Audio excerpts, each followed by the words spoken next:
Muna po tayo makikibalita kay Dr. Teresito Bacolcol, ang director po ng PHIVOLCS, kaugnay po ng pagputok na naman ng bulkang Taal kahapon. Director, magandang umaga po. Hello. Yes sir, magandang umaga po sa inyo. Opo, kumusta po ang Taal po, ang bulkang Taal po sa mga sandaling ito matapos po yung pagputok kahapon? Opo. Right now as we speak, wala na pong, hindi na po nasundan yung phreatomagmatic eruption kahapon. And for the past 24-hour period, wala po tayong naitala kahit isang volcanic earthquake. Opo. And yung sulfur dioxide naman na naitala natin kahapon ay nasa 2,532 tons per day. Medyo mababa to kaysa about the past few days. And in fact, and if we compare this with the pinakamataas this year, 18,000 tons per day last March. So yung 2,530 tons per day medyo mababa.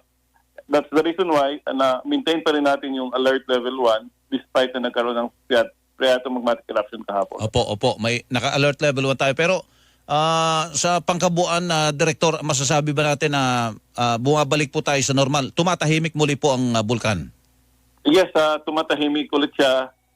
Wala tayong volcanic earthquakes na naitala.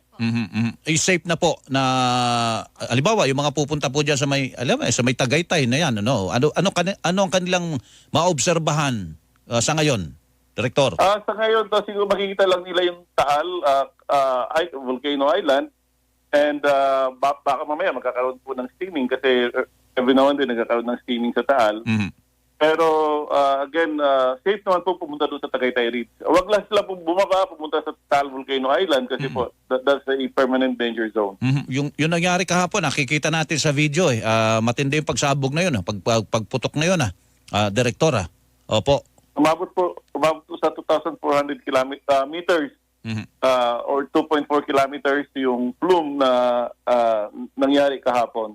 Ano yun? Pero wala po tayong nabalitaan na may mga volcanic ashes sa mga karatig lugar sa around the Taal Volcano.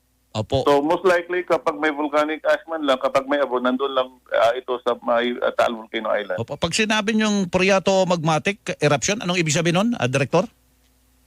This happens when magma comes into contact with water. And as a result, nag-produce ito ng steam, and sometimes merong ash and fragmented volcanic material. Opo. Yun ho bang ganyan ay madalas o madalang mangyari, Direktor? Nangyari na rin ito last March 2022 and October 2022. Ang madalas na nangyari sa atin ay yung phreatic eruptions. And in fact, since April, meron na tayong 50 phreatic eruptions, 49 phreatic eruptions, at isang phreatomagmatic eruption. So, as long as the right ingredients are there, may tubig, and you have magma or hot volcanic materials or hot volcanic gases, pwede pong magkaroon ng phreatic eruption. Opo. So sa mga sandaling ito hanggang sa mga darating na oras, wala po tayong, sabi nyo nga, nitong kahapon naman, wala namang pong mga asupre na at saka, ang tawag dito, abo, no? Na kumalat masyado, ano po, Direktor? Yes, may asupre, pero again, nasa 2,500 tons per day lamang. And wala pong abo na kumalat sa mga karatig lugar. Sa mga lugar around Taal Volcano. Opo. Pero we would still expect phreatic eruptions every now and then. Kasi nga po, may tubig naman tayo. May tubig yung Taal crater. And we would expect this to happen every now and then. So again, pinapaalalahanan natin itong mga kababayan na huwag pumunta po sa Taal Volcano Island. Huwag pumunta sa Taal Volcano Island, pero yung mga, kasi magwe-weekend na rin naman, Huwebes na po ngayon, bukas Sabado, yung iba magpupuntahan dyan sa may Tagaytay, pwede naman na magpunta ron at safe naman, Direktor? Yes, safe naman kasi nasa alert level 1 pa rin naman yung Taal Volcano ngayon. Opo, sige po. Direktor, salamat po sa update. Magandang umaga po sa inyo. Maraming salamat din po. Dr. Teresito Bacolcol, Director ng Philippine Institute of Volcanology and Seismology of PHIVOLCS.